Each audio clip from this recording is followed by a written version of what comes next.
ধানরাত metro station ছিল সম্পূর্ণ ফাঁকা। 11:03 পৌঁছনো পাতাল রেলটি এই রাতের শেষ মেট্রো ছিল।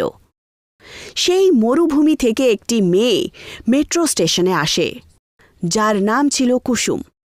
হাতে পার্স ঝুলিয়ে সে হলুদ রেখায় দাঁড়িয়ে থাকে আর শেষ পাতাল রেলের জন্য অপেক্ষা করে। কুসুমের চোখে জল ছিল, যেন তার খারাপ কিছু হয়েছিল তার সাথে।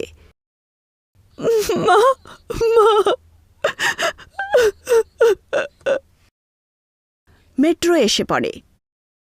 কুসুম মেট্রোয় চেপে যায় আর সিটে বসে কাঁদতে কাঁদতে বলতে শুরু করে, আর কাঁদতে কাঁদতে এটাই বলে, কেন আমার সাথে কেন? সে চোখের জল মুছে পার্স থেকে একটা নেল কাটার বার করে। নেল কাটারে একটি ছোট্ট কাটারও সংযুক্ত ছিল। সে তার কবজিতে কাটারটি রাখে আর চোখ বন্ধ করে আর কাটার নিজের হাতে রাখতেই যাচ্ছিল। তক্ষুনি একটি চোখের প্যাচ প্রয়োগ করা লোক মেট্রোতে চলে আসে আর তাকে বলে, নিজের প্রাণ দিচ্ছ অন্য কারুর ভুলেতে? আমি তোমাকে শুধুমাত্র সাহায্য করতে চাই। যদি প্রাণ দিতেই চাও তাহলে আমি তোমাকে সাহায্য করছি। কুসুম নিজের জায়গায় দাঁড়িয়ে পড়ে আর সেই প্যাচ পরা লোকটা তার সাথে হাত তোলে আর তাকে বলে, প্রতিশোধ নিতে সমস্যা রয়েছে। যদি তুমি চাও যে যারা তোমার সাথে এমনটা করেছে এরপর যেন ওরা এমনটা না করে, তাহলে ওদেরকে আটকাতে হবে, আর এতে আমি তোমাকে সাহায্য করতে পারি। কুসুম লোকটির কথা শুনে কাঁপতে কাঁপতে তার সাথে করমর্দন করে। তার সঙ্গে করমর্দন করা মাত্রই কুসুম আগুনে পুড়ে যায়।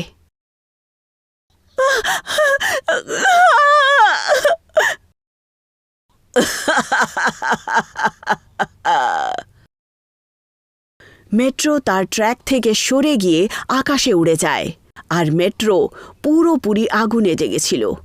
এখন একটি সাধারণ মেট্রো বার্নিং মেট্রোতে পরিণত হয়। আমি কুসুম, এটা আমার কাহিনী, তাই ভাবলাম আমিই শুনিয়ে দিই। প্রায় 2 সপ্তাহ আগে এই ফার্মে জয়েন করেছিলাম as a customer service analyst. শুরুটি একটা ঝামাকাদার ছিল। কাজ নিয়ে আমি খুব খুশি ছিলাম, কিন্তু তখন 3 জনের একটা দল দেখতে পাই, সুষমা, অর্ণব আর আজাদ। একদিন এইভাবেই ওরা 3 জন আমার সাথে আসে। সুষমা বলতে শুরু করে, নতুন জয়েন করেছ? আমরা এখানে 3 বছর ধরে কাজ করছি। এর মানে হলো আমি তোমার কে? কি হলেন? এর মানে হলো আমি তোমার সিনিয়র। আজাদ এই কথা বলে অনেকগুলো ফাইল আর তার ডেস্কে এনে রেখে দেয়। ওরা 3 জন ওদের কাজ গুছিয়ে মজা করে ওখান থেকে বেরিয়ে যায়।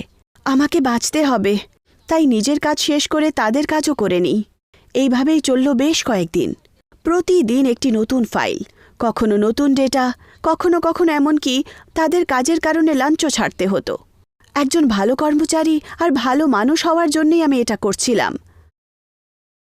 ম্যাম, আজাদ, সুষমা আর অর্ণব ওরা আমাকে দিয়ে সমস্ত কাজ করায়। কয়েকদিন ধরে বাসায় ফিরতেও দেরি হচ্ছে। আগে বললে না কেন তুমি আমায়? আসলে ম্যাম। ঠিক আছে, যাও, আমি দেখছি। ম্যানেজারকে সব বলার পর আমি ভাবলাম সব ঠিক হয়ে যাবে, কিন্তু যেই মাত্র রাত 9টা বাজে শিফট শেষ হয়ে যায়, আমি বাড়ি যাওয়ার জন্য উঠলাম। তখন 3 জন আমার কাছে আসে আর আমাকে বলে, কুসুম, আই এম সরি, তোমার সাথে আমার এরকমটা করা উচিত হয়নি। I am also sorry Kusum. I am also sorry. এখন যখন সবাই সরি বলিয়ে দিয়েছে, so why don't you become friends? কিছু একটা গন্ডগোল তো মনে হয়েছিল আমার, কিন্তু হ্যাঁ, ইটস ওকে। তবে খেয়াল রাখবেন, এরকম আপনারা অন্যদের সাথে করবেন না যেন। আমরা এরকম না করি, তার জন্য আমরা কিছু প্ল্যান করেছি।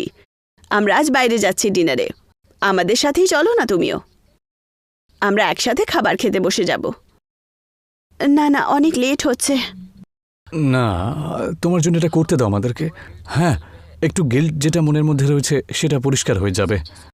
আর বিনা চিন্তা ভাবনা বলেই হ্যাঁ বলে দিলাম। সবাই বাড়ি চলে যায় আর আমি 3 জনেরই অপেক্ষা করছিলাম। অফিসের অনেক আলো নিভে গেছিল, শুধু আমাদের অফিস রুম ছাড়াই। জানি না কেন সেদিন ভেতর থেকে আওয়াজ আসছিল যে উঠে বাড়ি চলে যাই, কিন্তু পিপল প্লিজিং মন মানলই না। ওরা তিনজন কিছুক্ষণের মধ্যেই আসলো। আর ম্যানেজারকে নাম বলেছিলে তুমি, না? হ্যাঁ। তোর এত সাহস কি করে হলো আমাদের নাম নেওয়ার? এবার তোকে উচিত শিক্ষা দেব। সেই রাতের কথা আমি কখনো ভুলব না। অনেকবার মার খেয়েছি ওদের সামনে। সেলফ রেসপেক্ট তো ওখানেই শেষ হয়ে গেছিল। তারপর আর কি, মেট্রোতে যাওয়ার সময় আমি সেই লোকটার সাথে দেখা করি। আর এখন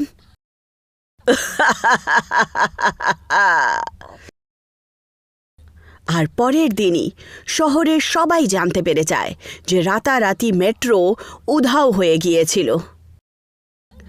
গত রাত মেট্রো স্টেশন থেকে মেট্রো উধাও হয়ে যাওয়ার খবর আসে। সিসিটিভি ক্যামেরা অনুযায়ী ধনরাত মেট্রো স্টেশনে এটাই ছিল শেষ মেট্রো। ধনরাত থেকে মেট্রো ছাড়লেও পরবর্তী স্টেশন গুলবাগে পৌঁছতে পারেনি। মেট্রো উধাও হয়ে গেছে? আরে এইসব কথা গুজব, বুঝেছ? আমি আসল কথাটা বলি। আজকে ওই কুসুম আসেনি তো? কালকে কি আমরা একটু বেশি বাড়াবাড়ি করে ফেলেছি তাহলে? না রে, চিল কর। যেরকম সে, এইটুকু মার তো খাওয়ারই উচিত ওর।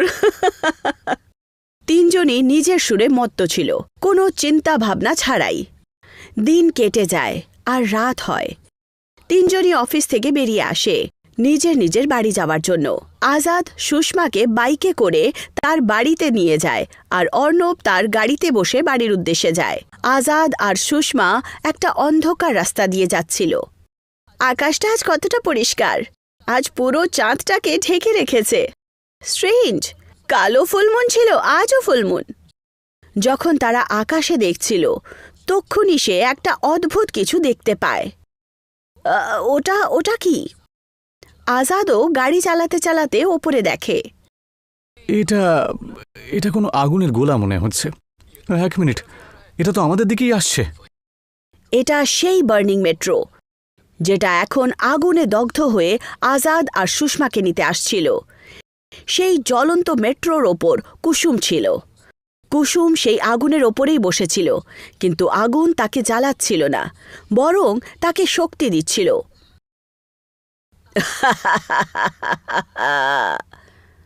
ওটার থেকে কি করে বাঁচবো আমরা? দ্রুত গতিতে আমাদের দিকেই এগিয়ে আসছে।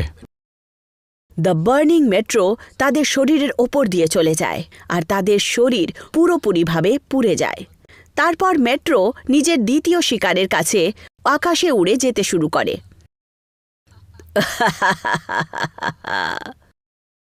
অর্ণব নিজের গাড়িতে বসে বাড়ি যাচ্ছিল। এই রাতটা বেশ ভালোই লাগছে আমার আজকে। যখন অর্ণব এটা বলে, তার কারের টায়ার খারাপ হয়ে যায়, আর সেই কারণে তার গাড়ি একটা গাছে ধাক্কা খায়। যখন সে নিজের মাথা উপরে করে, তখন সে দেখতে পায় যে একজন মহিলা আগুনের শিখায় তার কাছেই আসছে। না না না! কুসুম নিজের হাত এগিয়ে দেয়, আর দ্য বার্নিং মেট্রো তার পেছনেই আগুনে পুরোপুরিভাবে ঢেকে দাঁড়িয়ে থাকে। কুসুম অর্ণবের কাছে যায় আর তাকে বলে, মেট্রোতে যাবি? না, প্লিজ, না না, আই এম সরি, না। কুসুম তাকে মেট্রোর ভেতরে ফেলে দেয়। এরপরেই মেট্রোর দরজা বন্ধ হয়ে যায়, আর মেট্রো থেকে একটি শব্দ আসে, যাত্রীরা আমার কথা শুনুন, এটা আমাদের শেষ প্রতিশোধ ছিল। এখানে আমাদের প্রতিশোধ সম্পূর্ণ হল। অর্ণব মেট্রোর ভেতরে পুড়ে ছাই হয়ে যায়, আর মেট্রো আকাশে উঠতে শুরু করে, আর চাঁদের সামনে দিয়ে কুসুম আর দ্য বার্নিং মেট্রো উধাও হয়ে যায়।